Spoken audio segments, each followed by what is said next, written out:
하나님의 말씀 봅니다. 출애굽기 34장 1절에서 7절의 말씀까지입니다. 여호와께서 모세에게 이르시되 너는 돌판 둘을 처음 것과 같이 다듬어 만들라. 내가 깨뜨린 처음 판에 있던 말을 내가 그 판에 쓰리니 아침까지 준비하고 아침에 시내산에 올라와 산 꼭대기에서 내게 보이라. 아무도 너와 함께 오르지 말며 온 산에 아무도 나타나지 못하게 하고 양과 소도 산 앞에서 먹지 못하게 하라. 모세가 돌판 둘을 처음 것과 같이 깎아 만들고 아침에 일찍이 일어나 그 두 돌판을 손에 들고 여호와의 명령대로 시내산에 올라가니 여호와께서 구름 가운데서 강림하사 그와 함께 거기 서서 여호와의 이름을 선포하실세. 여호와께서 그의 앞으로 지나가시며 선포하시되 여호와라 여호와라 자비롭고 은혜롭고 노하기를 더디하고 인자와 진실이 많은 하나님이라. 인자를 천대까지 베풀며 악과 과실과 죄를 용서하리라. 그러나 벌을 면제하지는 아니하고 아버지의 악행을 자손 3, 4대까지 보응하리라. 아멘. 읽은 말씀 가운데 7절의 말씀을 함께 읽도록 합니다. 인자를 천대까지 베풀며 악과 과실과 죄를 용서하리라. 그러나 벌을 면제하지는 아니하고 아버지의 악행을 자손 3, 4대까지 보응하리라. 아멘. 오늘의 이 말씀은 2주 전에 있었던 그 출애굽기 20장에서 약정서라는 말씀의 후속편이라고 보면 됩니다. 오늘 말씀 가운데서 28절을 보면 여호와께서는 언약의 말씀과 십계명을 그 판들에 기록하셨다라는 말씀을 가지고 저는 여러분들에게 약정서, 언약의 말씀이라는 게 약정서거든요. 계약서, 우리가 흔히 말하는 대로 계약서, 십계명은 계약서입니다. 그런데 오늘의 이 말씀을 보면 하나님께서 그 정으로 돌판을 만들어서 가져오라 이렇게 말씀합니다. 그 이유는 앞에 있는 말씀에 통해서 이제 어쩔 수 없이 그렇게 될 수밖에 없었습니다. 32장에 보면은 32장 15절에 모세가 돌이켜 산에 내려오는데 두 증거판을 그의 손에 있고 판의 양면 이쪽 저쪽에 글이 있었다 하고 이제 17절에 보니까 백성들의 요란한 소리가 있었다 이렇게 되어 있습니다. 이 무슨 전쟁 소리처럼 야단 법석을 떱니다. 그때 모세가 하는 말이 이거는 전쟁에서 성전한 그런 소리가 아니라 이것은 우상 숭배를 하는 자들의 이 고함 소리와 같은 것임을 알고 19절에 보면 모세가 그 장면을 목격해서 화가 나서 돌판을 이제 산 아래로 집어 던져버립니다. 그래서 깨어지고 말았습니다. 저는 모세가 아니지만 아마 그 장면에서 저도 동일하게 행했을 겁니다. 과거의 경험에서 보면 당시에 2010년 됐을 겁니다. 2010년에 저희 교회가 상당히 힘든 가운데 있어서 힘든다는 것은 다른 게 아니라 재정적 힘든 거였죠. 저도 그때 당시에 이제 백수였고 이제 그런 가운데서 이제 미국에서 공부하는 그 아들에 대한 소식을 들었습니다. 예, 공부가 잘 안 된대요. 그래서 저 자신이 그때 당시에 그 이야기를 듣고 뭐 그 외에도 여러 이야기를 제가 들으면서 막 화가 치밀었습니다.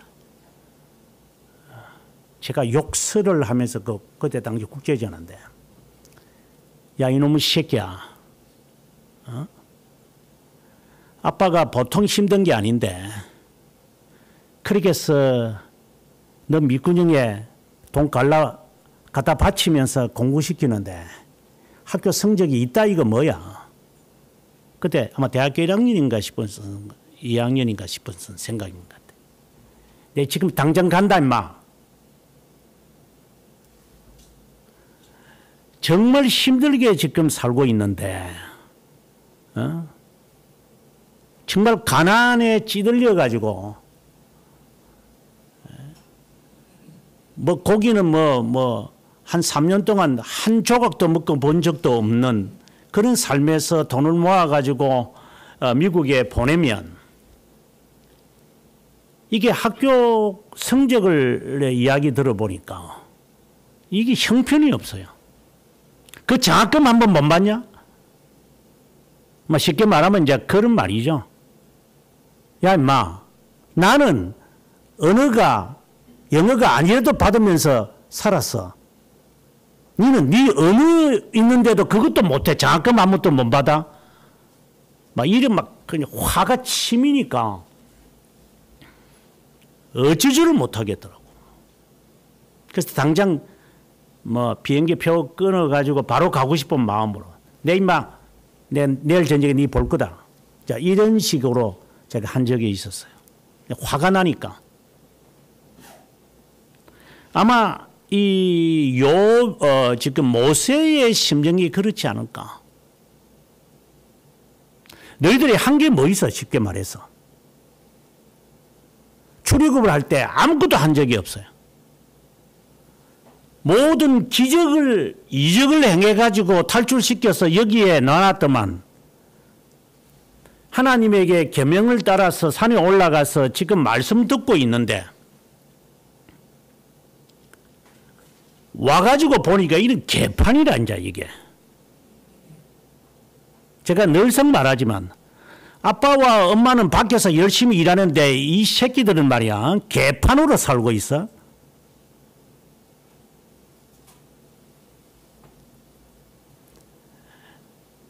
아마 모세의 이 심정은 아마 끌어오를 겁니다.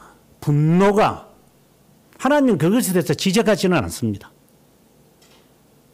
마치 예수 그리스도가 성전을 헐어라. 40년 동안 지었던 아직도 뭐 짓고 있는 것이었지만 짓고 있는 것을 바라본 예수 그리스도의 분노였다고 느껴집니다. 기도의 처소를 강도의 소굴로 만드냐? 오죽했으면 그리스도께서 허리에 있는 띠를 빼서 채찍으로 바꾸어 가지고 다 두들겨 패면서 뒤엎으면서 했겠어요. 이게 뭐 광란을 했겠죠. 확 뒤집어 버린 거죠. 어떻게 이따위로 되어 있어? 아마 모세가 화가 치밀어서 뭐 사람들은 그럽니다. 왜 모세가 하나님의 가나안 땅에 왜 들어가지는 못했는가? 아마 그가 하나님 앞에서 하나님의 의의를 행하지 않았기 때문이다. 그래서 아마 오늘의 이 말씀과 함께 그 반석을 이제 물을 달라고 자꾸만 버치니까 정말 진짜 보면 진짜 성질 못된 것들이에요, 진짜.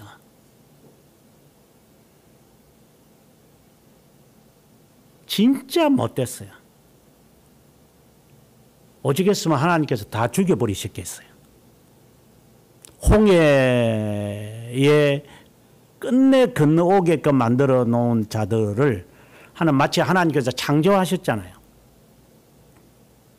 홍수로 다 몰아시는 것처럼 한 놈도 남김없이 다 죽여버리고 있다. 근데 어떤 사람들은 만인 구원설을 이야기하면서 어쨌든 뭐 좀 있다가 지옥 가가지고 있다가 나중에 구원할 거라고 이런 그 거짓말로 하는 자들이 있으니까 이런 거 거짓말쟁이고 진짜 못됐어요. 그것 때문에 모세가 느보산에 못 들어갔다. 뭐 이런 그 낭설을 그 말하는 자들도 있어요. 아니요. 하나 그 분노는 아마 그게 달았을 겁니다. 금송아지 만들어 놓고 그냥 옷 벗고 그냥 춤추고 야단 법석들을 제가 중국 칭다오에 집회를 인도하러 한번 간 적이 있었는데 코스코 그 초청을 받아서 간졌는데 근데 꼭 교회 무슨 행사가 있으면 꼭 그 찬양단들을 불러오더라고. 그 이상한 그 집단들이에요. 교회들마다. 마치 그 학교에 축제하면은 가수들을 불러가지고 몇 천만 원 다 꼬라박는 거하고 똑같은 짓거리를 해요. 제가 교수로 있으면서도 이것도 미친 저거들이 등록금 내놓고 저거들이 수천만 원 해가지고 그 가수 그 데리고 와가지고 저렇게 시끌벅걸 하는데 이게 미친놈들 같아요. 이게. 축제는 축제대로 그냥 조용히 있으면 되지. 그렇게 그 이상한 놈, 저 싸이 같은 놈을 데리고 와가지고 저렇게 해야 되나? 이상한 놈들이에요, 보니까. 꼭 교회도 그따위 짓을 해요.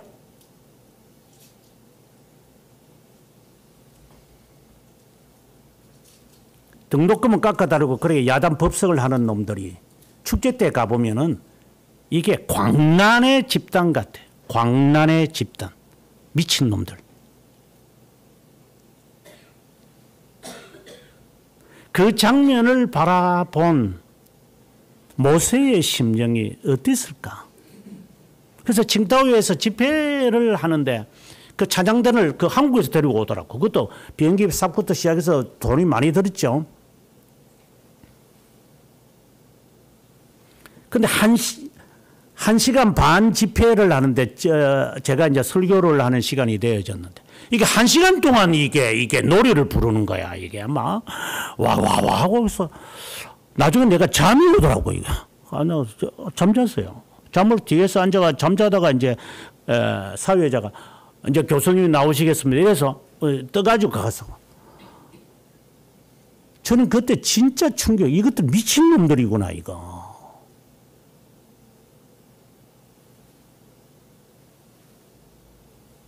그래서 그때부터 이제 청년부 집회나 중고등부 집회를 다니면서 그따위 짓 하는 놈들을 자제시켰죠.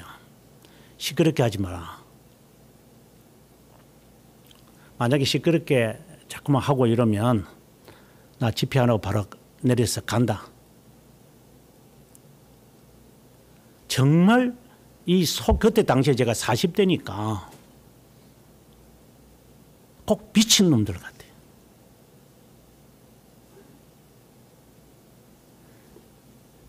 제가 화내는 것은 뭐 별로 아무것도 아니고 무가치한 거지만 하나님의 말씀을 지금 들으러 올라갔다가 하나 십계명을 지금 갖고 왔는데 이것들이 하는 짓거리가 뭐였을까? 그래서 깨버렸습니다. 그러고 난 다음에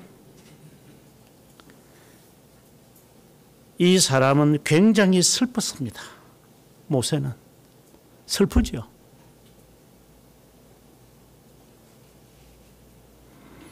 그리고 난 다음 34장 이제 오늘 본문에 와서 하나님이 모세야 슬퍼하지 말라고 두 돌판을 가지고 네가 깎아서 만들어라 이제는. 그 전에는 하나님이 이제 바위에서 이제 하신 것이지만 지금은 네가 만들어라. 그리고 산 꼭대기로 올라오라. 내가 그 판에 처음 것과 똑같이 내가 글을 쓰겠다. 뭐 영화에 이렇게 보면은 뭐 불이 막 피와가 칙하고 뭐 이렇게 글 쓰고 뭐 이러는데 그런 것은 아니고 이제 모세가 받아서 쓰지 않았나 이런 생각을 해봅니다. 한 40조 40년가 걸렸으니까. 올라올 때에 너는 산 꼭대기에 올라와야 한다. 아무도 이 산에 근접하지 마라. 심지어 양이나 염소도 근처에서 방목하지 않도록 해라. 아무도 올라오지 마라. 자, 이 말씀을 하신 겁니다. 굉장히 엄격하게 하나님이 말씀하는 거죠. 그러니까 너 혼자 올라옵니다. 나중에 여호수아도 이제 첫 번째 보면은 여호수아도 못 올라갑니다. 산 어귀에 이제 앉아 있었을 뿐입니다. 이것은 여러 가지로 우리가 해석할 수는 있겠지만 하나님과의 만남은 개인의 만남입니다. 인격의 만남이라고 보시면 됩니다. 마치 모세가 하나님과 이제 이 만남을 지금 하는데 친구하고 대화하는 것처럼 했다라고 나중에 기록이 그렇게 되어 있습니다. 그러니까 이 개인의 만남입니다. 그래서 어느 누구도 여기에 간섭되면 안 됩니다. 그리고 너는 새벽 일찍 마치 아브라함에게 하나님께서 이삭을 이제 번제로 드리라고 할 때 그는 아침 일찍이 새벽에 일어나서 자리를 뜹니다. 먼 길이기 때문인지도 모르겠습니다만은 하나님이 지시하는 산까지 가야 되는데 그게 어디다 하고 내비게이션 있는 것도 아니고 셀러라이트가 있는 것도 아니니까 아침 일찍이 서둘러서 그는 아들을 데리고 종과 함께 그는 하나님이 여기다 라고 할 때까지 그는 그냥 막연히 걸어갑니다. 저는 그 아브라함의 일생에 대해서 이렇게 가끔씩 생각해 보면 참 정말 훌륭한 분이다. 우리는 뭐 언제 우리 대부분이 그렇지 언제 그렇게 될까 이렇게 해주세요 저렇게 해주세요. 아우 정말 그 촐랑거리는 게 워낙 많아서 그런데 지시하는 곳으로 가라. 그 하란에서 이제 지중해까지 이제 걸어오는 거잖아요. 한 2, 3천 킬로미터를 산으로 걸어가는 거잖아요.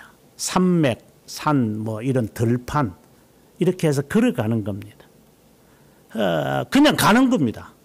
하나님이 그만해라, 스탑해라 라고 하기 전까지 그는 그냥 가는 겁니다.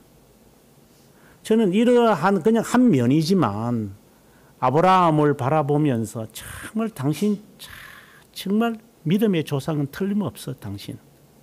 하나님이 당신을 의롭다고 여기는 면이 분명히 있어. 이제 그러면서도 이제 거짓말을 하고 자기 자신을 이제 아내를 속이고 뭐 이런 것도 또 있지만 하나님이 별로 그것에 대해서는 묻지 않으시죠. 정말 하나님의 말씀에 순종하는 그 면, 깍듯하게 순종하는 것. 심지어 우리가 아다시피 지금 나오는 이야기처럼 아들까지 죽이려고 하는 것. 이게 여기 자식이 있는 사람들이 있지만 오늘 뭐 오전에 공부하면서 자식이 엄마 사랑한다는 것은 거짓말이야. 이런 말을 제가 단정적으로 했지만 기대도 하지 마. 기대하지도 말고. 지는 지 꿈대로 살 거니까. 고마움도 없을 거야. 자, 이 말을 정말 제가 잔소리처럼 합니다. 너는 너야.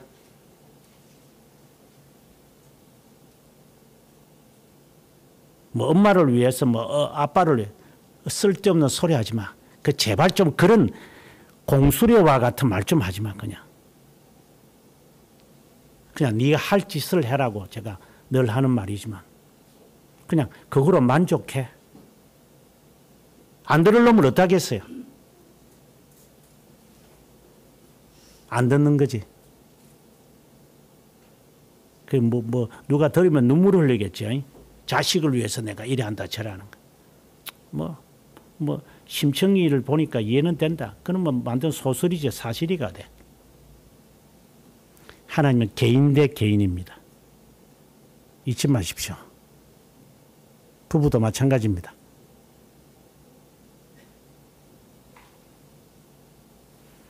부부도 마찬가지다. 그냥 협의에 의해서 사는 것이 뿐일 겁니다.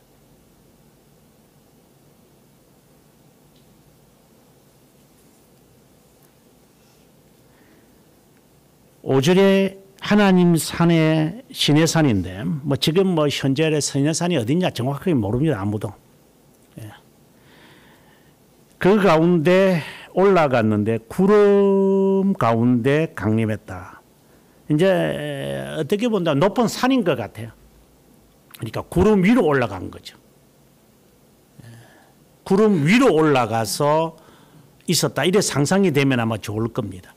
뭐 아니면 구름이 뭐 안개 같은 것이 이렇게 쫙 끼어가지고 더 이상 사람들이 보지 못하게끔 하나님이 감추어 버렸다. 이렇게 하셔도 됩니다.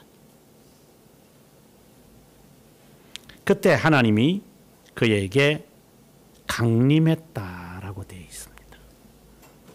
오늘의 이러한 말씀을 이해를 하려면 19절 33장으로 가야만 이해가 됩니다. 모세가 하나님 앞에 이야기를 합니다. 주님 영광을 저에게 보여주십시오. 이렇게 말합니다. 영광을 보여달라고 이럽니다.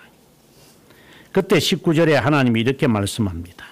내가 내 모든 선함을 너 앞으로 지나가게 하리라. 지금 영광을 보여달라고 했는데 하나님은 내 선함이 너의 앞을 지나가겠다. 이렇게 말합니다. 우리는 여기에서 좀 신경을 조금 써야 됩니다.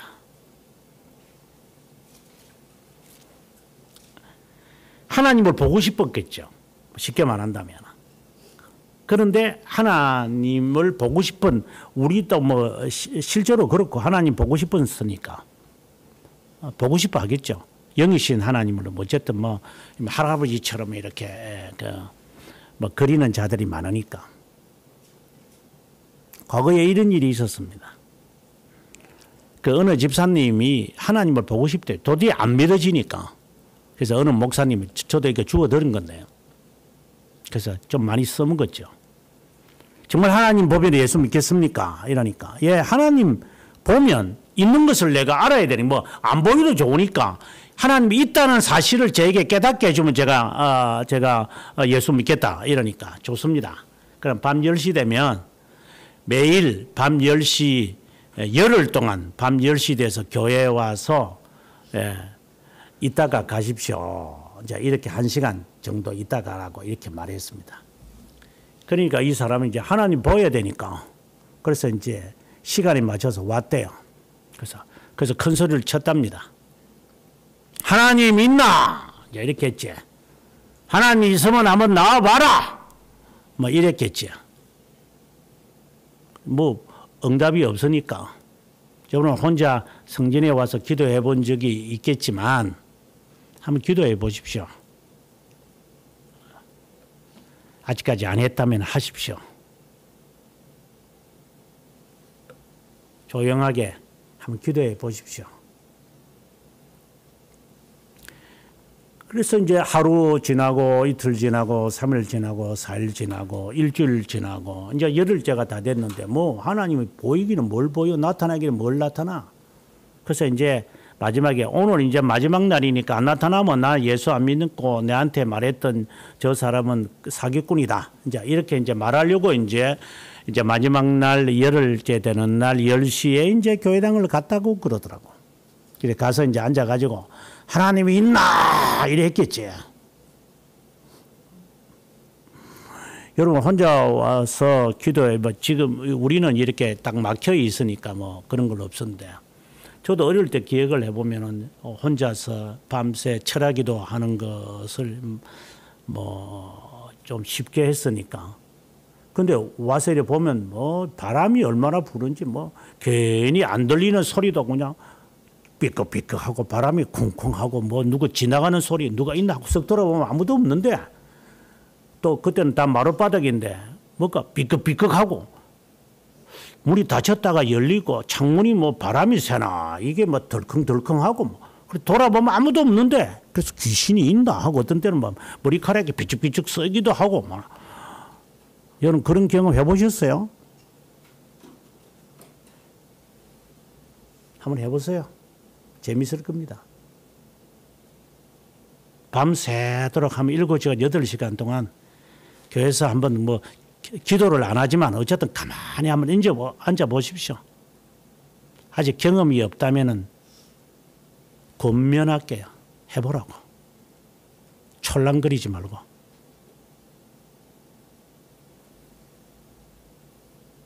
그래서 소리를 질렀겠지.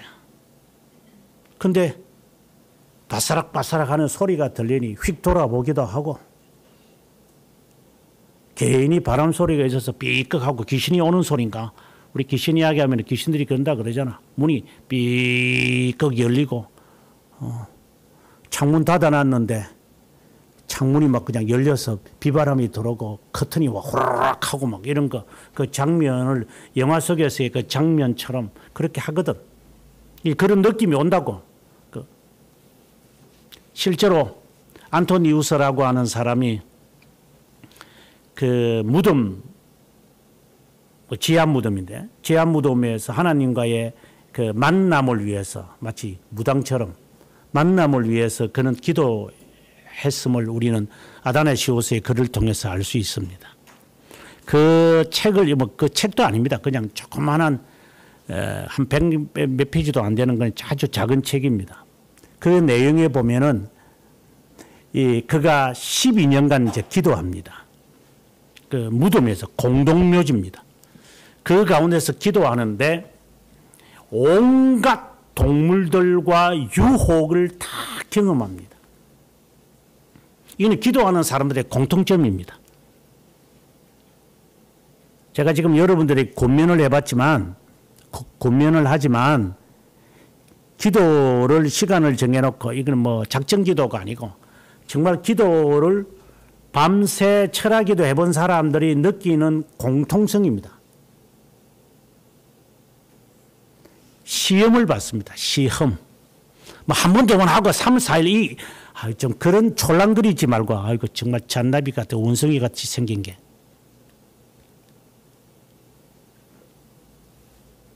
정말 작심을 하고, 하루도 아니고, 한 달도 아니고, 12년을 그가 기도합니다.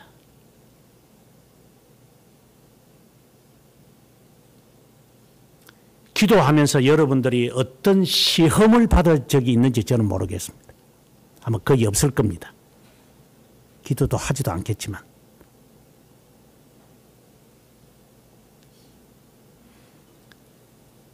기도를 해본 사람들이 공통점입니다.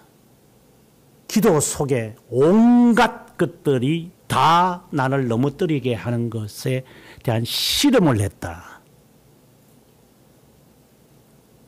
야곱이 실험을 했다고 합니다.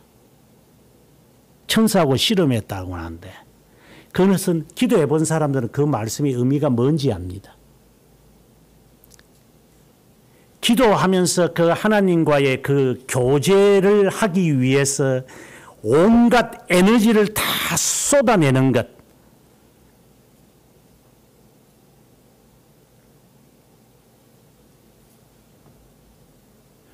지금 제 말이 이해가 안 되는 사람들은 당신은 좀 점검해 봐야 될 거야.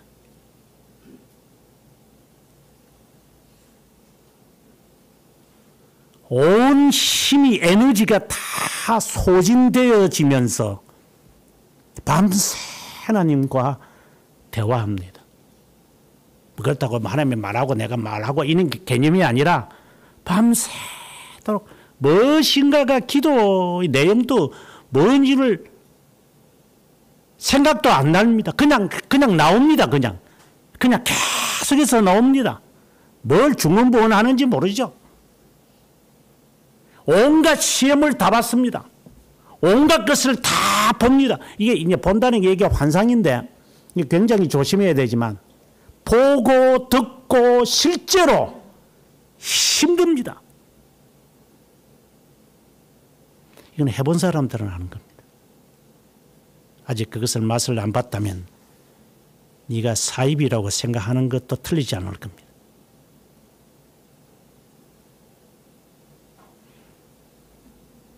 제 아버님이 돌아가시기 전에 저에게 남긴 여러 유언들 가운데서 은성아 너는 앉아서 엉덩이만 붙어 있으면 너는 뭐라도 할 놈이다.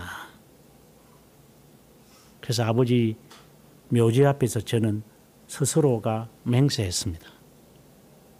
이제 싸돌아다니지 않겠습니다. 아빠의 소원대로 저는 엉덩이를 의자에 붙이고 살겠습니다.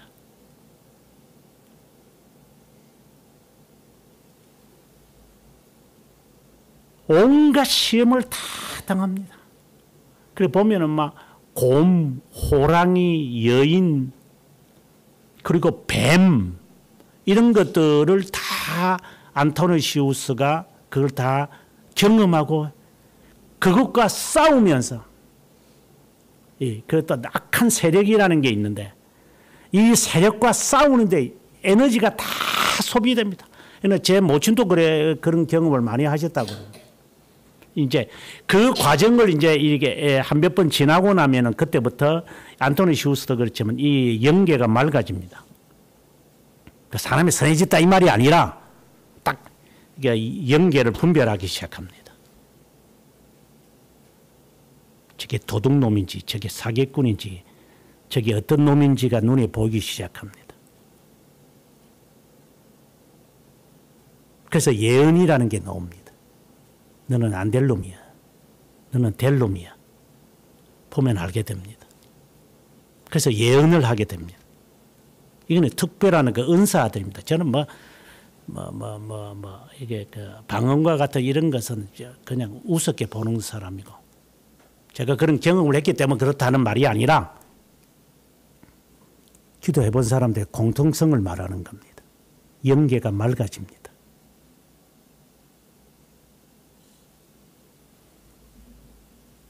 조심하십시오. 기도하는 사람 앞에서는 조심하시기 바랍니다. 작정 기도하고 특세하는 사람을 말하는 게 아니라 정말 시간을 정해놓고 하나님 앞에 기도하는 다니엘과 같은 사람 앞에서는 조심하시기 바랍니다.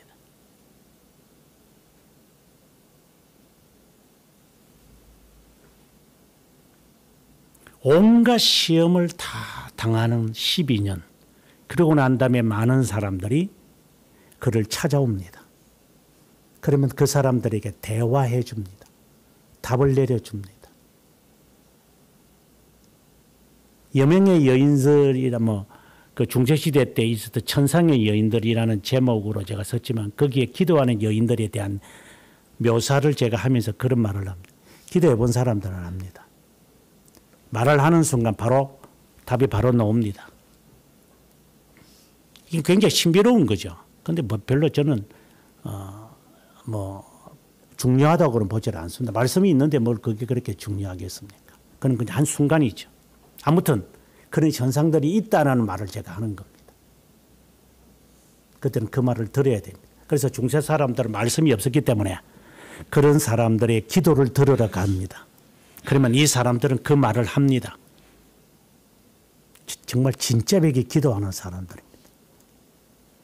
오래전에 제가 7살 때의 이야기를 제가 아마 몇 번 한 것 같은데 7살 때 저희 어머니가 저를 데리고 막 기도하러 다녔으니까 학교도 안 가고 과거에 아마 지금은 모르지 저놈은 알란가 모르지만 저놈 저 어릴 때 김전하 집사가 제 수업에 늘 이렇게 데리고 다녔던 것처럼 6살, 5살, 7살 때 아마 어머님이 저를 데리고 이렇게 여러 집회들을 많이 데리고 간 것 같아요. 그때 기도하시는 분이 아직도 생생합니다. 너 이리 와봐 임마. 그래서 저를 데리고 가서 기도를 하시는데 누워라 그러더라고. 아니 세상 기도하는데 눕는 사람은 이분 말고 또 한 분을 본 적이 있어요. 홍릉교에서 제가 어느 장로를 본 적이 있는데 그 사람은 기도하면서 이렇게 눕혀놓고 이렇게 하시던데. 그래서 기도를 받는데 저 어릴 때 생생하죠. 눕히는데 이렇게 손으로 제 몸을 다 이렇게 만져요. 그래서 어머니가 앞에 있고 자칫하면 차일드 어뷰즈가 되겠지. 만지는데 제 배를 이렇게 만지면서 막 확 쑤시는 거예요, 이게. 그래서 제가 아니 뭐 아줌마 한 4, 50대 때는 아줌마가 그냥 제 배를 확 쑤시는데 배가 얼마나 아프겠어요. 아프다고 이러니까 계속해서 배를 그냥 복부를 그냥 눌러버려요. 양손으로.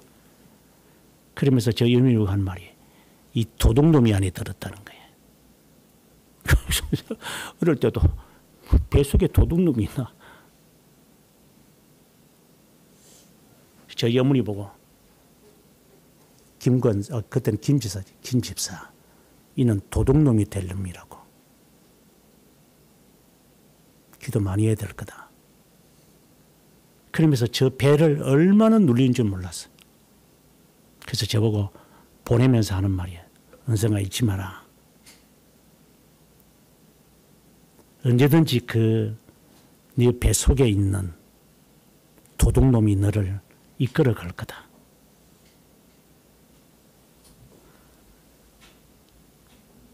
지금부터 60년 전의 이야기입니다. 저는 어머니께 감사했습니다. 그분께도 감사합니다.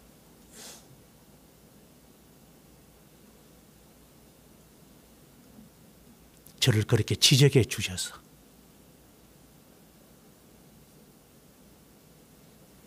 하나님의 영광을 보고자 했던 모세에게 하나님은 그에게 선하심을 지나가게 하겠다고 했습니다. 굉장히 생뚱맞는 이야기입니다. 보고자 했는데 하나님은 선하심을 너 앞으로 지나가게 하겠다. 그러고 난 다음에 19절에 보면 여호와의 이름을 너 앞에 선포하겠다. 이렇게 말합니다.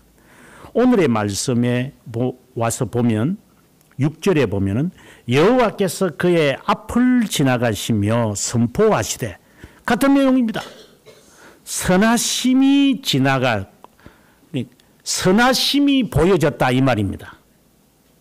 그러면서 자신의 이름을 선포합니다. 19절에도 보면은 여호와의 이름을 너 앞에 선포하리라. 근데 여기서는 여호와의 이름이라고 하고 밝히지는 않았는데 오늘 34장 6절에 보면은 나는 야훼다. 이런 말씀을 합니다. 나는 야훼다. 반복합니다. 나는 야훼다. 잊지 마라. 그러면서 19절에 있는 말씀과 동일하게 말씀합니다. 자비롭고 은혜롭고 노하기를 더디하고 인자와 진실함이 많은 하나님이다. 하나님이 스스로를 이제 그에게 알려주는 겁니다. 우리는 이 말씀에 유의해야만 합니다. 하나님을 본 사람은 아무도 없습니다. 하나님 영이시기 때문에 당연히 볼 수가 없습니다. 그런데 하나님의 영광, 그러니까 하나님의 자기 계시라 그랬잖아요. 하나님이 자신을 이렇게 계시합니다. 그것은 선하심으로 계시한다 이 말입니다. 하나님의 이름은 영원하심을 말합니다. 나는 야훼다. 야훼다. 야훼다. 이 말입니다. 이름을 밝히시고 그러고 난 다음에 하나님의 선하심을 보여줍니다. 이것은 하나님에 대한 지식을 갖는 사람들은 반드시 겪어야 하는 겁니다. 야훼가 무엇을 의미하는지, 그 다음 하나님이 선하심을 지나가게 합니다. 하나님의 선하심이 지나가는데 이 말은 하나님의 선하심이 드러나는 겁니다.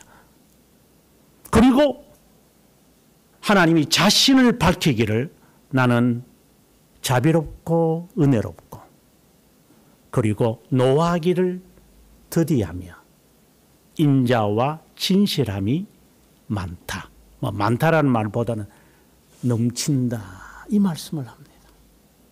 모세는 그걸 알아듣습니다. 그러면 하나님께서 지금 지나가시는데 하나님의 이름을 밝혔는데 이 이름에 대해서 개념이 없는 거죠. 야훼다, 아도나이다. 하나님 스스로를 하나님이 우리들에게 이제 밝히시는 거죠. 어떤 때는 엘샤다이라고 주로 많이 이제 밝히시는데 그건 하나님의 권능을 의미하니까 하나님의 힘을 말합니다. 마치 우리가 신학적으로 말을 하면은 성령 하나님이라고 보시면 됩니다. 그래 능력, 권능이 막 임합니다.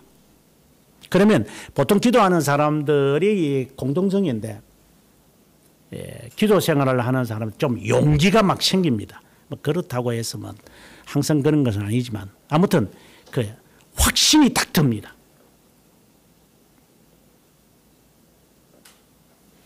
그런데 그러한 것보다도 하나님의 선하심을 깨닫게 된다는 겁니다. 하나님의 선하심이라는 것은 우리가 아침마다 배웠지만 하나님의 부성애를 말합니다. 그럼 하나님의 부성애라고 하는 이 의미가 아버지의 사랑이다. 이렇게 제가 해석을 하는데 하나님의 선하심이 우리에게 보여진다. 하나님의 영광이 보여진다. 하나님이 자신을 계시한다. 이게 다 같은 말입니다. 이 말은 하나님의 전체 속성과 본질을 한마디로 말하면 선하심이다. 이렇게 말을 하는 겁니다. 하나님의 아버지 되심, 하나님이 나를 보호하고 하나님이 나를 지키고 하나님이 나와 함께하고 나를 버리지 아니하신다라고 하는 그 확신이 우리의 심정에 새겨졌는지 저는 묻고 싶습니다. 그렇지 않으면 십계명은 못 지킵니다.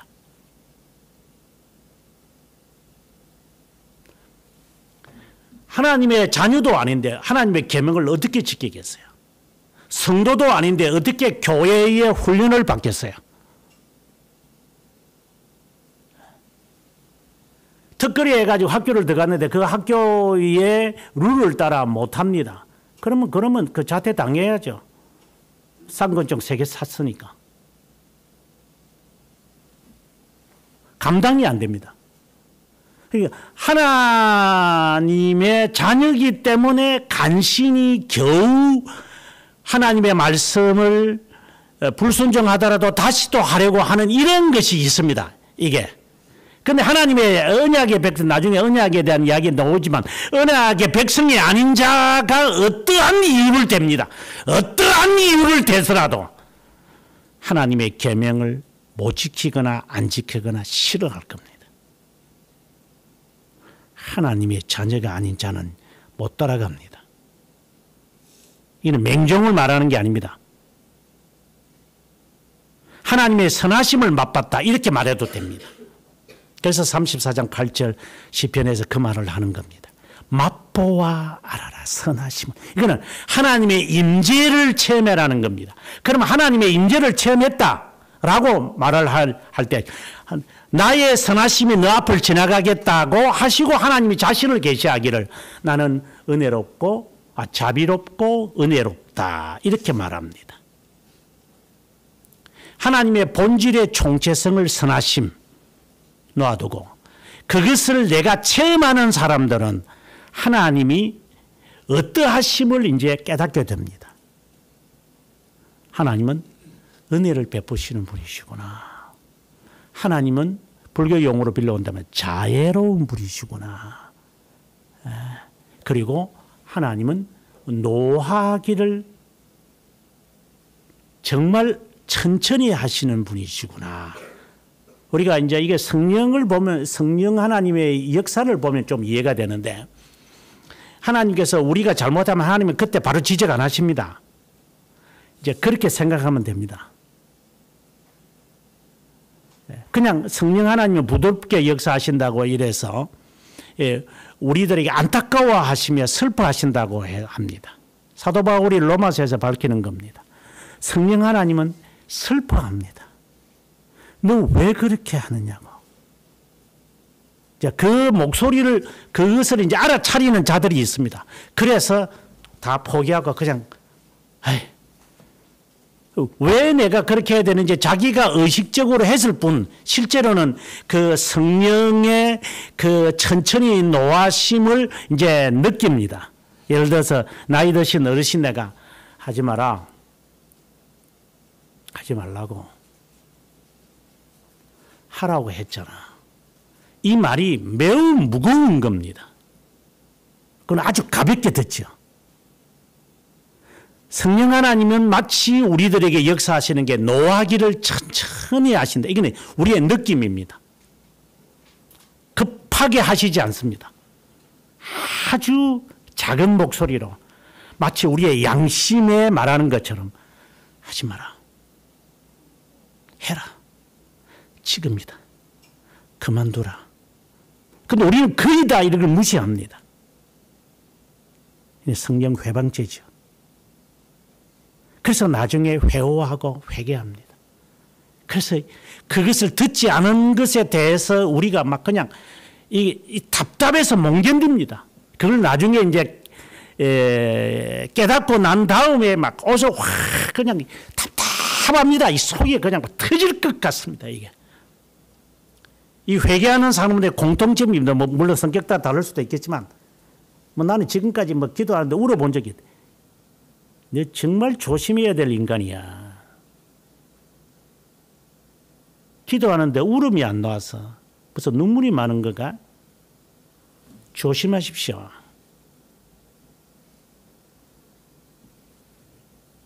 너는 양심이 아직 마비가 된 자야. 하나님께 기도하면서 눈물샘이 마르지 않기를 기도하시길 바랍니다.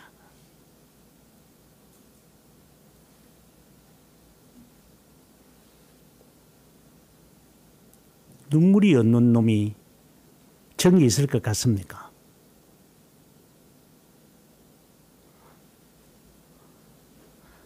옷을 찢고 가슴을 두들겨도 속이 시원하지 않습니다. 그래서 아이들이 우는 겁니다. 말은 못하겠고. 그래서 비행기 안이든 어디든 장소, 때도 없다. 아무 때나 대놓고 웁니다. 지는 답답하니까. 힘드니까. 그와 같은 게 됩니다. 하나님이 노하기를 드디어 하시기 때문에 그걸 깨닫고 난 다음에 오열을 멈추지 못합니다. 나중에 시신 붙잡고 우는 사람과 같은 겁니다. 오열을 하는 사람을 저는 많이 봤습니다.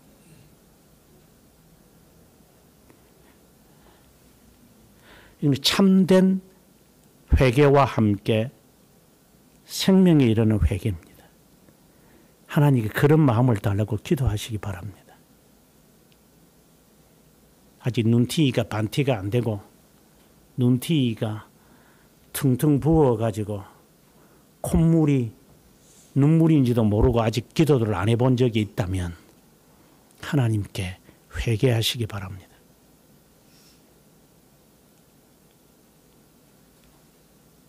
그것을 위해 기도하라 이 말입니다.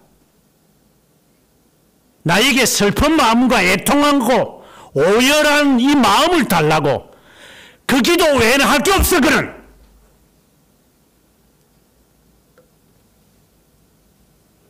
하나님이 전지하신데 뭘 하나님께서 몰라서 들으시겠어요. 두들겨 패서라도 아파서 울도록 만들게 하시더라도 하나님이 저에게 통곡함을 주십시오. 애통하는 마음을 주십시오. 애통을. 다른 거는 못 울겠습니다.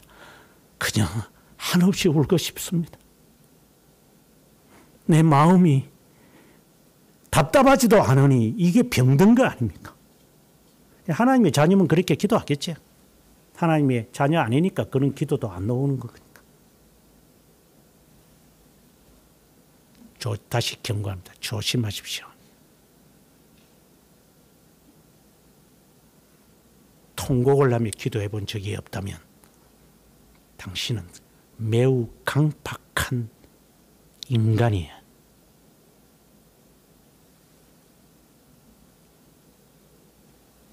그 이상의 말을 할 수 있겠지만 조심하십시오.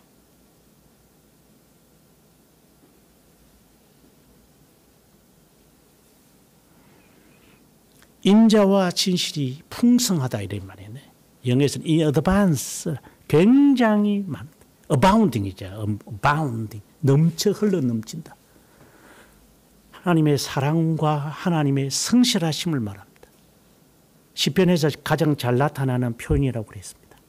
하나님에 대해서 체험한 사람은 하나님의 인자와 하나님의 선하심을 체험한다. 그것이 실제에 경험하게 되면 진실이라고 표현을 한다. 그때 확신이 생긴다. 이 말을 여러분에게 반복해서 말했습니다. 자신감을 말하는 게 아니라 confidence가 옵니다. 새벽에 설교하면서도 했지만 목적지가 분명히 딱 보입니다. 하나님, 저곳에 가기까지 당신이 쉬지 않음을 압니다. 하나님, 오늘 또 일어서서 갑니다. 예수쟁이는 그거 분명히 갖고 있습니다. 거듭난 사람 같으면 목적지를 분명히 합니다. 그래서 나는 자격이 없고 나는 정말 부족한 사람이지만 하나님이 저를 그쪽으로 데리고 가실 거기 때문에 미안하고 죄송하고 수치스러워서 그저 하나님 앞에 그거밖에는 나오는 게 없습니다.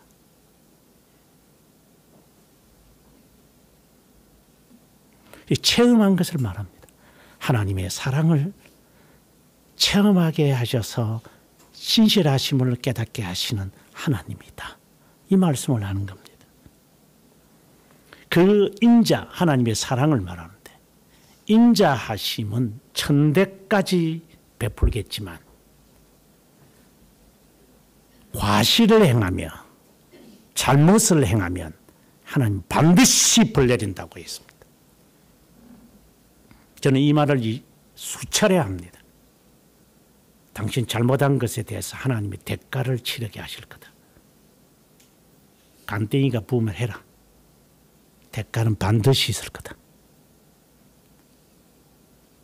넘어가겠죠. 왜? 구원이니까. 하지만 그 대가는 하나님 반드시 하나님의 스스로를 밝히십니다. 내 반드시 벌을 내리마. 사랑을 베푸신다. 이 천대까지 이른다는 말이니까 영원한 구원은 허락하시겠지만 하나님이 나에게 만들어 가시기 위해서 나에게 채찍질은 하시겠다라는 겁니다. 그때는 그냥 받으십시오. 아프다고 바라가지 말고.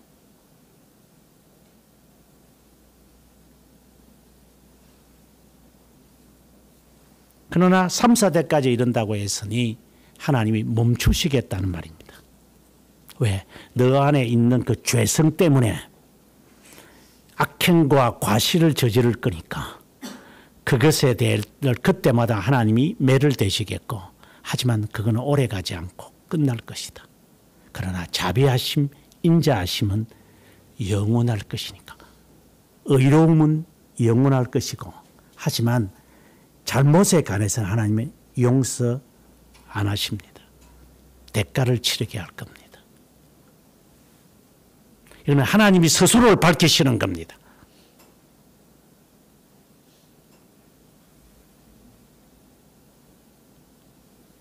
그때 모세가 죽은 자처럼 엎드려 버렸습니다. 그때 하는 말이 이 백성이 목이 빳빳하잖아요. 은총을 받기를 원하는데 은혜들을 받기를 바란다 이 말이죠. 그런데 목이 뻣뻣해서 쉽게 말해서 목에 기부서해서 이게 숙일 줄을 모릅니다. 하나님 용서해 주십시오. 마치 예수 그리스도의 기도와 같다고 보시면 됩니다. 이들이 행하는 것을 그들이 모릅니다. 용서해 주십시오. 뭘 알고 저렇게 못을 받겠습니까? 그리고 그들에게 기업을 상실치 않게 되기를 바란다. 이건 하늘나라를 말합니다. 그러니까 앞에 있는 말씀과 같은 맥락이죠. 하나님의 인자를 수천 대 내가 뭐 천 대까지 이르게 하겠지만 그러나 죄 지은 것에 관해서는 대가를 치르게 할 거다. 그것과 같은 겁니다. 죄를 용서하시되 주의 기업을 상실하지 않게 해 주시기를 바랍니다. 예수 그리스도의 간절함과 같다고 보시면 됩니다. 그때 하나님이 마치 우리가 볼 때 진노를 그만두시고 진노를 이제 회수하시는 거죠. 철회하시고 내가 언약을 다시 맺자 하고 10절에 언약의 갱생이 이제 일어납니다. 그러면 다시 맺는다. 그리고 하나님이 하시는 말씀이 내가 명령한 대로 해라. 나중에 여러분들이 성경을 뭐 착실하게 읽었는지 모르지만 읽어보면 알지만 모세가 에봇을 만들거나 모세가 이게 청색으로 제사장의 옷을 만들거나 이게 두건을 만들거나 보석을 이렇게 가슴에 차도록 이렇게 판을 이렇게 타블렛과 같은 이런 것을 만들거나 할 때 그때마다 말합니다. 여호와의 명대로 행하더라. 여호와의 명대로 행하더라. 여호와의 명대로 행하더라. 하나님께 다시 말합니다. 순종해라.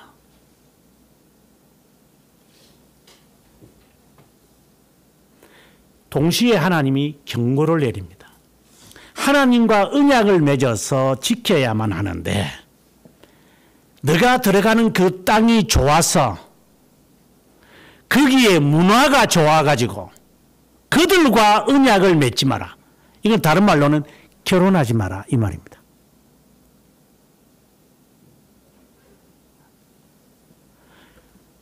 그리고 하나님이 스스로가 하시는 말씀이 덧붙이기를 나는 질투의 하나님이다. 이걸 아주 간단하게 말하지만 질투라는 것에는 반드시 나오는 단어가 우상숭배와 이방 여인을 취하는 것을 말합니다.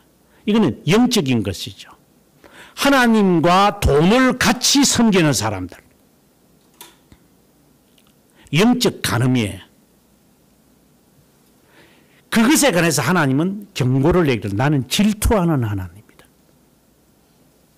네가 나와 언약을 맺어놓고 이방인과 결혼을 해서 언약을 맺는다고?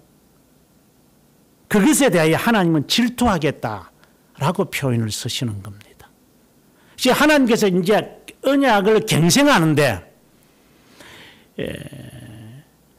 하나님은 우리를 보호하시잖아요. 하나님은 끝까지 보호하십니다. 그런데 내가 서둘러서 내 방식으로 내가 나를 보호하겠다고 보호막을 치겠죠. 언젠가도 그런 말을 했지만 지금 도시의 젊은이들이 없어진다고 꼬라지 줬어. 좋아. 그렇게 그물 망치는 고속도로 만들어 놓으니까 젊은 애들이 왜 그 시골에 처박혀 있겠어?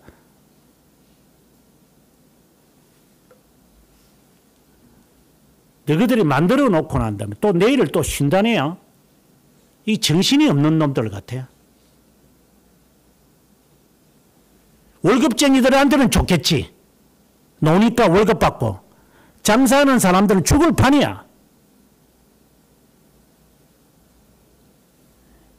하여튼 이게 정신병자들이 있는 것 같아요. 공의를 지금 마음대로 이랬다가 저랬다가 이랬다가. 근데 이상한 조선놈들이 이 사회에 있는 것 같아요.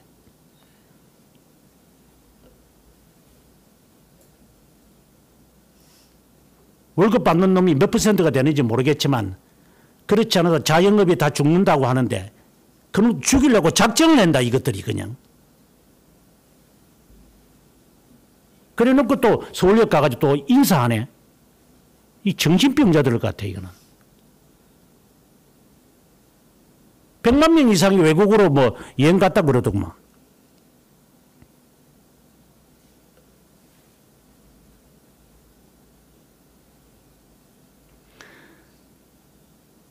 제가 살아왔던 나라에서 이렇게 무질서하게 공휴일을 만들어내는 처음 봐서요.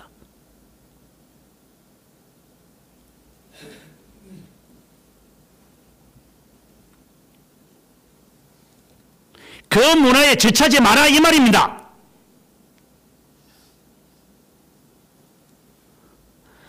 세상은 그렇게 돌아가겠지만 너는 그렇게 살아서는 안 되잖아. 그러니까 새 속에 물들어서 살아서는 안 되잖아. 이 말을 지금 하나님이 덧붙이시는 겁니다. 계약을 갱생하시면서 하시는 말입니다. 다른 신에게 절하지 마라, 만들지 마라, 어떤 형상이든지 두지 마라 이렇게 말씀하시는 것이 바로 질투하시는 하나님과 관련되어 있는 것이고 우상 숭배와 관련되어 있는 것입니다. 그러면서 하나 더 덧붙이는데 이제 그 뒤에 25절부터 보게 되어지면 제물의 피를 유교병과 함께 드리지, 물론 여기 15절에도 있습니다만은 그 제물이란 말이 나옵니다. 그들에게 제물을 드리지 마라. 그리고 제물과 함께 유교병을 드리지 마라. 이런 말씀을 제공합니다. 이거는 외식을 말하는 거죠. 지금 나중에 여러분들이 이제 신앙고백서를 읽으면 신앙고백서 벨지카도 그렇고 웨스트민스터도 그렇지만은 성찬에 대해서 설명을 하면서 미사를 공격을 합니다. 미사가 희생제물을 매번 드립니다. 그것에 대해서 하이델베르크도 아주 신랄하게 비판을 하지만 신앙고백서도 그 웨스트민스터 신앙고백서도 29장에서 아주 신랄하게 비판합니다. 1항에 이렇게 말이 나옵니다. 산자와 죽은 자의 죄를 용서받기 위하여 실제의 희생제물을 드리지 말아야 한다. 그럼 어떻게 딱 들으면 그리스도가 우리를 위하여 희생제물이 되셨는데 그거 드리지 말라는 말인가 이렇게 들릴 겁니다. 희생제물은 바로 그 다음에 이어서 희생제물은 그리스도의 단번에 드리심으로 만족해야지 인간처럼 계속해서 이렇게 드려지는 것, 로만 카톨릭의 대표적인 건데 계속해서 드려지는 것, 계속해서 그리스도의 이름을 이렇게 언급하면서 미사를 드리는 것처럼 이 말은 하나님께 드리는 것은 단번에 이루어진 희생제물인데 네가 하나님의 이름을 계속해서 써먹으면서 용서해달라, 용서해달라, 사죄해달라, 사죄해달라, 면제해달라, 면제해달라, 사면해달라, 사면해달라. 정말 진전머리가 나는 자들. 그래서 어떤 놈은 또 그런 게 용서 바라는 기도를 또 안 한대요. 그는 더 악한 놈이고.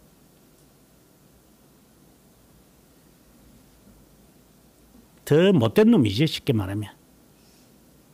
네 아비처럼 되지 말라 이렇게 말하니까 그래서 당신 말 안 듣는 거야 이 말하는 놈이나 똑같은 놈이죠. 나는 당신처럼 될까 봐서 당신 말 안 듣는 거야. 정말 속 뒤집어지는 소리만 하는 것이나 신앙생활을 하는 놈들 가운데 그런 놈들이 있다 이 말입니다.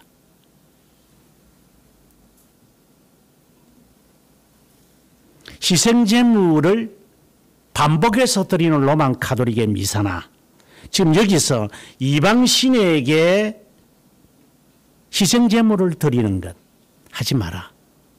다른 말로 하나님의 진노를 누그러뜨리기 위해서 하나님에게 단번에 드려진 희생제물을 고려하지 않고 이 사람 저 사람을 만나가면서 이게 다독거리고 비밀이 쎄가지 않도록 이렇게 하는 것들이 있거든요. 그래 전화질 하는 놈들 보면 다 그렇다고 내가 그랬잖아요. 꼭 도둑놈이 지발저린다고. 꼭 도둑놈들은요. 전화질을 자주 하고 문자 메시지를 자주 보내는 놈. 뒤가 구리니까 입 단속시킵니다. 하지마 하지마 알았지? 하지마 하지마 가만히 있어 하지마. 뭐가 그렇게 구리는 게 많아가지고 입 단속을 하냐? 잘못했으면 잘못한 거 받았지 그러면.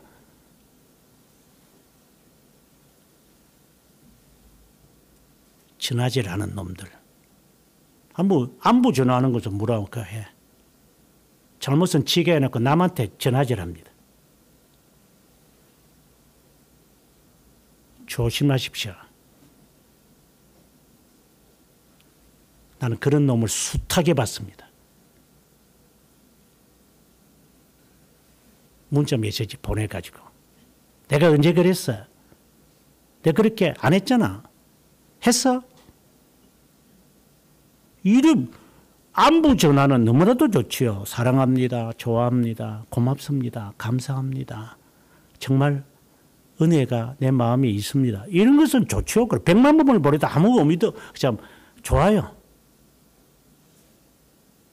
잘못이 드러나면 입담석부터 하십시오.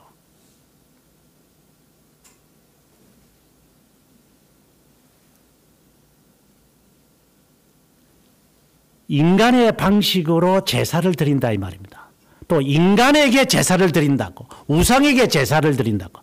여기에 덧붙이기를 뭐라고 되어 있냐면 16절에 보면은 그들의 딸들을 내 아들들의 아내로 삼음으로 교제를 하지 말라. 그들의 습관대로 하지 말라라고 하는 말을 지금 합니다. 그리고 난 다음에 넘어가서 25절부터 이제 쭉 말씀을 하기를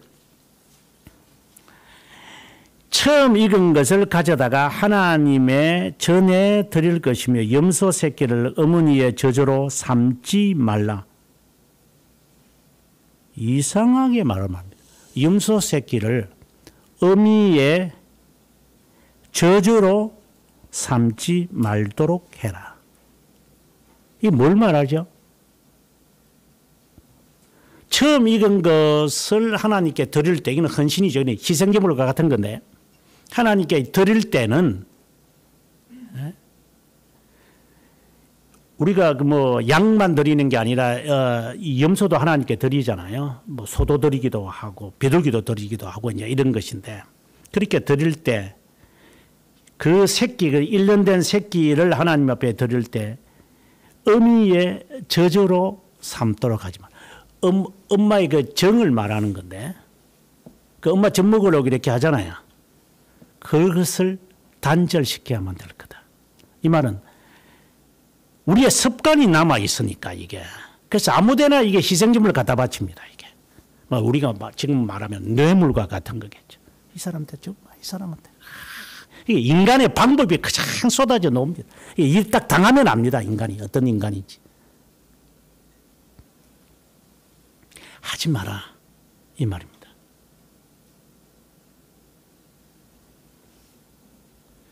다시 말하기를 27절에 이스라엘과 언약을 세웠다. 이 말을 명심해서 언약을 맺은 것을 명심해서 희생제물을 함부로 드리지 말고 하나님께만 드려라. 이거는 단번에 드린 희생제물을 우리가 연상을 해야 되죠. 또 실제로는 산제물로 하나님께 드려야 되니까 그걸 위해서는 이제 우리의 삶을 말하죠. 인고, 뭐 인내 또는 견인 또는 뭐 죄 죽이기 뭐 이런 것으로 우리가 되어야죠. 그래서 하나님께 단번에 드려진 희생물을 인정을 한다면 우리 자신의 인고는 자연스럽게 나옵니다. 아주도 이야기했지만 하나님의 선하심을 맛보지 않은 사람들의 형태는 자명합니다.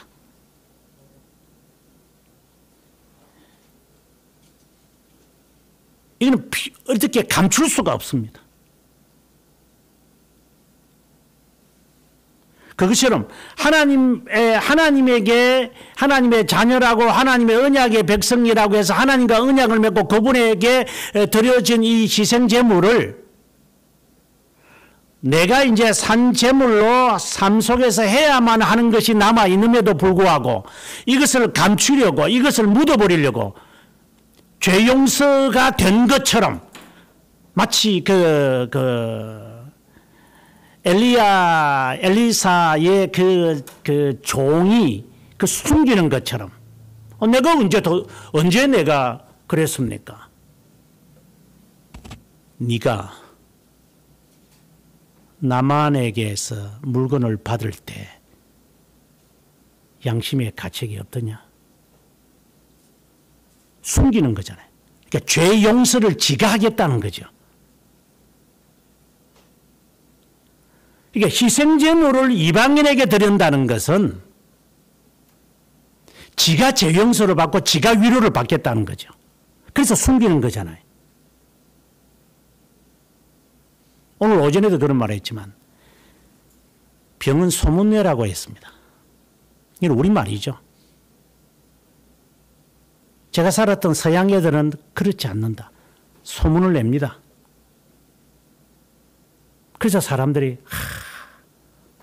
그리고 와서 그 포옹하는 그 모습이 그래서 그 수업 시간에 이렇게 아이가 막 울면서 이렇게 자백하는 것이 있어요.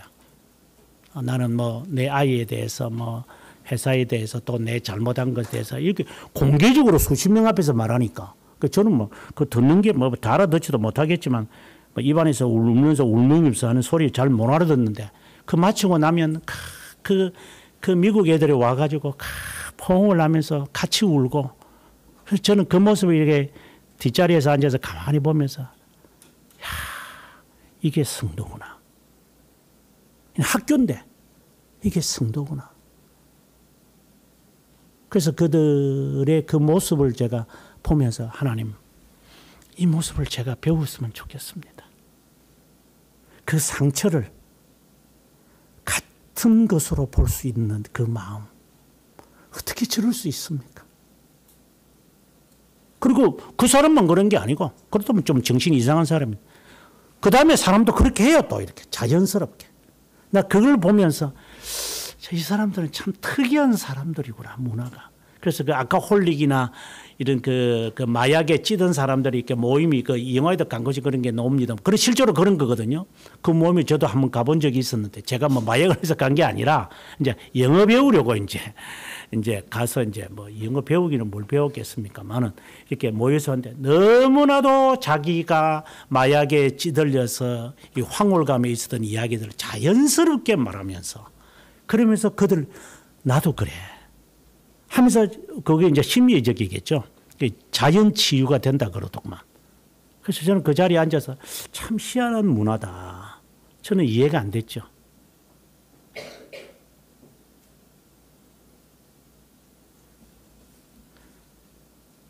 숨기지 마십시오. 그 말은 용서를 다른 방식으로 하지 마라 이 말입니다. 그리스도께서 용서하신 방식이 아니라 네가 희생제물을 드려서 아무데나 갖다 바치겠지만 하지 마라. 그리고 이제 여기에 아세라에 대한 이야기가 여기 나옵니다만은 이 아세라 상을 세우지 마라. 대표적인 게 아세라 상이죠.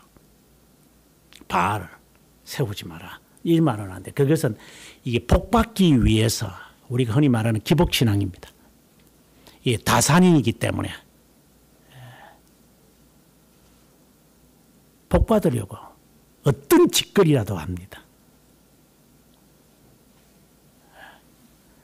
그렇게 하지 마라 이 말입니다. 자식을 죽여서라도 복받으려고 그럽니다. 이거는 인간성에 딱 되어 있습니다. 복받으려고 인간은 어떤 짓거리라도 그 복이 뭐 어떤 의미인지 모르겠지만 사람마다 다르겠으나 그 복을 어떻게든 누리든 뭐 재물이겠죠. 주로 재물이거든요. 아니면 건강이라고 뭐 하면은 뭐 우리가 잘 아다시피 그 간에 쓸개 그 살아있는 그 응담을 얻으려고 곰의 그 살아있는 놈의 그것을 끄집어낸다 그러잖아요. 아주 못해서 처먹었어요. 인간들이 진짜. 난 그런 말 들을 때마다 더러운 놈들이라고 봅니다. 개를 잡아먹으면은 우리하고 피부가 뭐 비슷하고 같이 사는 게 좋으니까 개를 잡아먹으면 뭐 몸에 뭐 혈이 돈대. 혈 돌아서 뭐 할 건데 임마. 미친 놈들. 우리는 그 근성이 우리에게 있어요. 지가 잘 되려면 과거의 중세시대의 그 귀족이라고 해야 될지 백작의 부인이라든지 이것들이 이제 늙어지면 이렇게 여기 주름살이 들고 손에 주름살이 들고 다 그러잖아. 머리카락도 빠지고. 그래 이걸 감추려고 그때 무슨 가발이 있었겠나. 그러니까 젊은 애들이 그 어릴 때 그 흑사병이나 이렇게 해서 죽으면 그걸 이 가죽을 벗겨가지고 그거 틀을 가지고 가발을 해서 이렇게 덮어 쓰고 이랍니다. 어이구 꼴사놓은 것들이. 그걸 감추려고 가발을 썼어요. 그 감춰서 뭐 할 건데, 그거. 그 잔당이 남아있어요. 잔재가 남아있다고, 우리한테. 희생제물을 우상 앞에 드리는 것처럼 이렇게 숨기려고 하는 이 도둑 심보가 우리에게 남아있다, 이 말입니다. 그래서 제가 포장이라고 그러지, 화장이라고 안 하고, 그냥 대강 해라, 그냥. 화장을. 포장하는 것처럼 칠해가지고 뭘 그리 감출 게 많아? 이 도둑 심보가 속에 들어. 그래서 그 젊은 아이의 그 피를 마시면 된다 이래서 젊은 애들을 그냥, 그래서 소문들이 나서 흡혈귀가, 무슨 흡혈귀가 있어, 세상에. 그 피를 받아내가지고 얼굴을 새노랗게 만들고 피 다 받아가지고 소피 마시는 것처럼, 아니 뭐 염소피인가 그런 피를 마시는 것처럼 이 젊은 귀부인들이 꿀떡꿀떡 마시고 그랬어요. 그런 피가 돈다고. 인간은 그따위 짓을 합니다. 피부 좋아지려고 뭐라더나 그 튜브에 우유 깔아놓고 하는 것, 그 온갖 짓거리 하는 그 옆에 너들 있지. 이 보톡스 맞는 것도 마찬가지겠지만 그 욕심, 커버 덮으려고 하지 말라, 이 말입니다. 그러면 뭐 나쁜 그대로 살아는 게 아니라 희생제물을 드리신 분이 있기 때문에 네가 희생제물이 되라.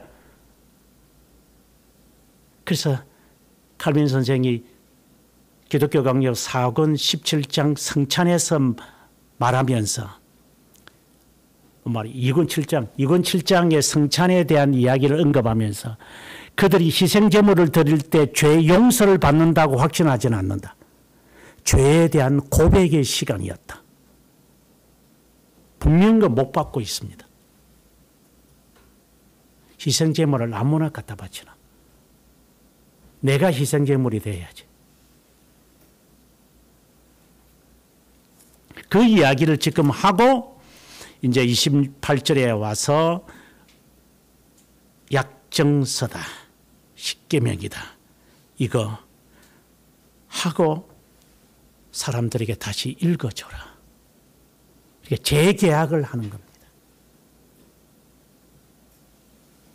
글을 쓰고 난 다음에 그가 하산하는데 그의 얼굴이 빛이 났습니다. 그래서 얼굴에 광채가 났다고. 그리고 사람과 대화할 때는 수건을 덮어 썼다. 그리고 혼자 하나님의 절에 들어갈 때는 수건을 벗었다. 굉장히 신비로운 이야기를 하는 것 같아요. 이 말은 그리스도의 광채를, 앞서 이야기할 때에 하나님이 지나가신다고 그래. 하나님의 영광을 체험하겠다고 했잖아요. 하나님의 영광을 바라본 사람들의, 영광을 바라본다는 말은 좀 그렇고, 하나님의 선하심을 맛본 사람들은 다릅니다. 다릅니다.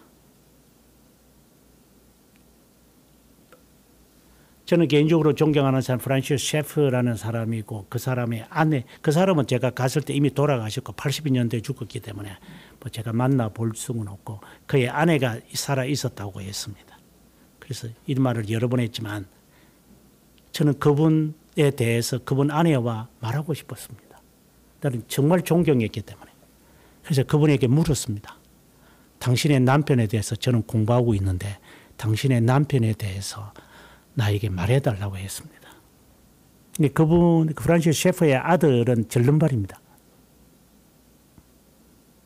그래서 셰프가 평생 자기 아들을 보면서 마음이 아파했습니다. 하지만 전혀 개의치 않습니다.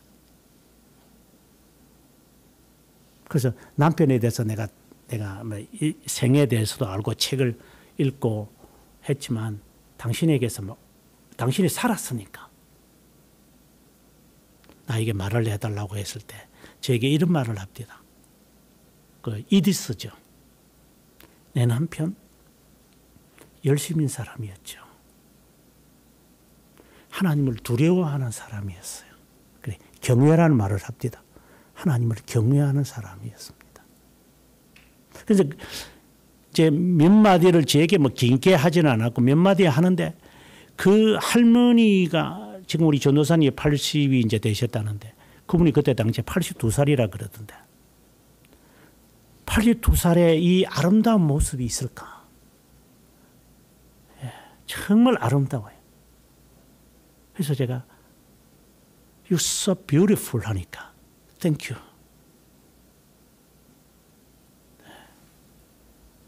남편도 나에게 그 말 했다 그러더라고. 당신 아름답다. 근데 저는 사실상 그 여러분들을 제가 많이 봤지만 그 나이 드신 그 어르신네들 기도하시는 분들 봤는데 그것처럼 얼굴이 정말 좋았어요. 언젠가 모친하고 같이 이제 부산의 깡통시장, 부평시장인데 가서 이제 제가 좋아하는 어묵을 사려고 갔더니만 그 장사꾼들이 팔아먹으려고 그 말 했는지 모르지만 아유 어머니 얼굴이 참 맑으시네요. 그래서 당신 교회 다닙니까? 안 다녀요. 그만 아침 하세요. 그냥 살 거니까. 그러니까 이게 부러워하는 말이 아닌데요. 그래서 그래도 알기는 아는갑다. 아마 우리 어머님을 만나본 사람은 아마 군집사가 만나봤겠지만 저는 참 아름답습니다.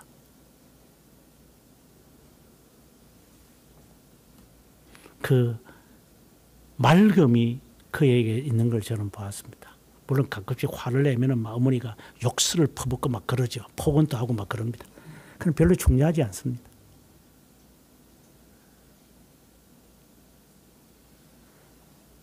아마 감히 모세와 비교하겠습니까마는 모세의 얼굴에 광채가 났다니 하나님의 선하심을 맛본 사람들의 이 얼굴의 이 표정이 다르지 않을까. 저는 그렇게 생각해 봅니다. 정말 아름답다. Beautiful. 주름살이 가득 차 있는 이리스였지만 당신은 아름답습니다.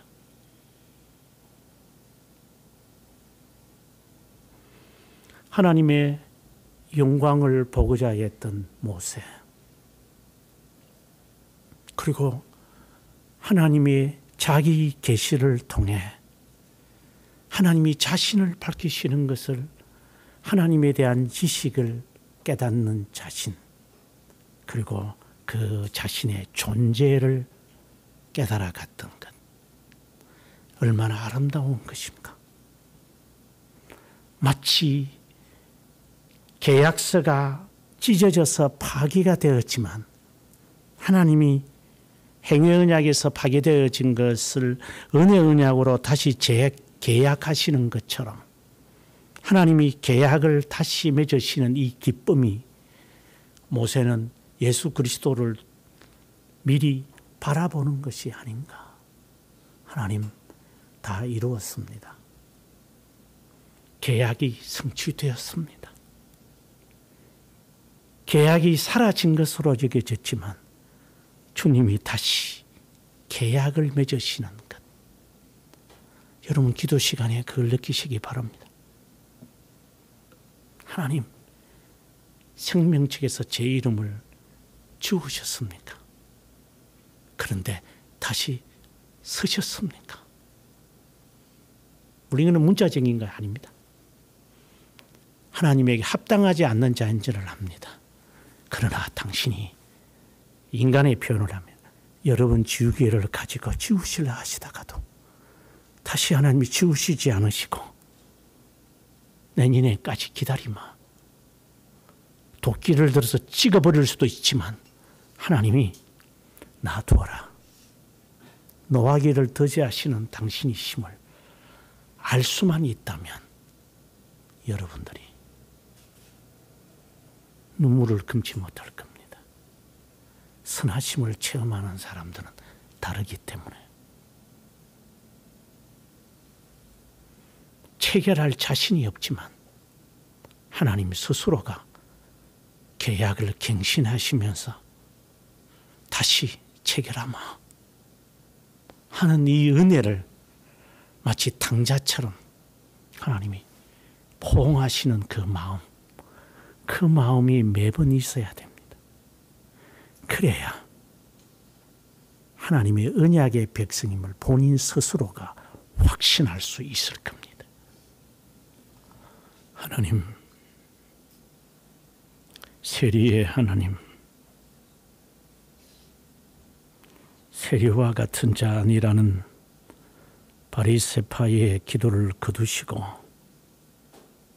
우러러 보지도 못하며 옷을 찢고 가슴을 찢으며 죄인이라고 울먹이며 회개하는 세리의 기도를 들으시는 은혜롭고 자비롭고 노하기를 더디하시며 인자와 진실하심이 풍성하신 하나님, 행여나 당신께서 생명책에서 지울 수밖에 없는 저희들이지만 주께서 계약을 체결하시는 것처럼 다시 더디하시며 기다리시며 참으시며 인고하시는 하나님의 선하심을 깨달아 늘 조심하고 마음에서부터나 삶으로 하나님의 그 은혜를 체험한 자로서 선하심을 맛본 자로서 겸손하게 살아가 그 언젠가 그리스도의 광채가 모세의 얼굴에 비춰진 것처럼 우리들의 얼굴과 우리의 삶 속에서도 그리스도와 같이 그리스도 안에서 그리스도와 함께 그리스도로 말미암아 살아가는 그러한 광채가 비춰진 삶이 되기를 주님 앞에 정말 갈망하면서 헛된 것에 희생제물을 드려 덮으려고 하지 말고 우리의 자신을 살아있는 제물로 자신을 쳐서 복종하며 덮여진 피부가 아닌 것에서 흘러나오는 그 아름다움이 만용하지 않는 그 지극히 깊은 우물에서 맑은 샘물처럼 나오는 그 맑음의 삶이 이루어질 수 있을 때까지 우리의 자신을 쳐서 복종하며 죄 죽이기 하면서 죄와 싸우면서 죄의 잔재들과 사탄과 세상과 싸우면서 상처밖에 없는 우리들이고 남아있는 것은 성질밖에 남지 않은 것 같지만 그리스도의 단번에 드려진 희생 제물이 우리에게 새겨 있다면 그것으로 우리가 감사하는 삶이 되기를 주님께 간구하옵고 단번에 희생 제물로 선하심과 인자하심을 계시하신 하나님 예수 그리스도의 이름으로 기도드립니다. 아멘.